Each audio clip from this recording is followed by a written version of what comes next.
ত্রয়োদশ জাতীয় সংসদ নির্বাচনে ২৪,০০০ ভোট কেন্দ্র ঝুঁকিপূর্ণ। এর মধ্যে ৮,৭৭০টি বেশি ঝুঁকিপূর্ণ বলে জানালেন আইজিপি বাহারুল আলম।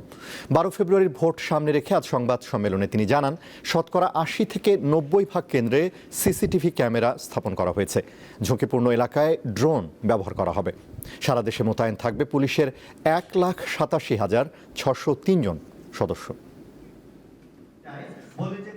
১২ ফেব্রুয়ারির জাতীয় সংসদ নির্বাচন ও গণভোট সামনে রেখে মঙ্গলবার পুলিশ হেডকোয়ার্টার্সে সার্বিক আইনশৃঙ্খলা পরিস্থিতি নিয়ে সংবাদ সম্মেলন করেন পুলিশ মহাপরিদর্শক বাহারুল আলম।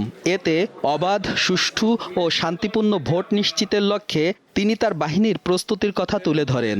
কেন্দ্রে স্ট্যাটিক ফোর্স থাকবে ৯৩,৩৯১, বাকিরা মোবাইল এবং স্ট্রাইকিং ফোর্স।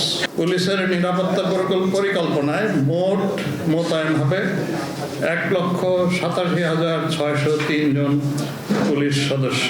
তিনি জানান, সারা দেশে অনেক ঝুঁকিপূর্ণ ভোট কেন্দ্র রয়েছে, এগুলোর ওপর বিশেষ নজরদারি থাকবে। ঝুঁকিপূর্ণ কেন্দ্রগুলোতে বডি ক্যামেরা ব্যবহার করব। এছাড়া জেলার পুলিশ সুপাররা তাদের কাছে যে ড্রোন আছে, ড্রোন ক্যামেরা, সেগুলো তারা ব্যবহার করবেন।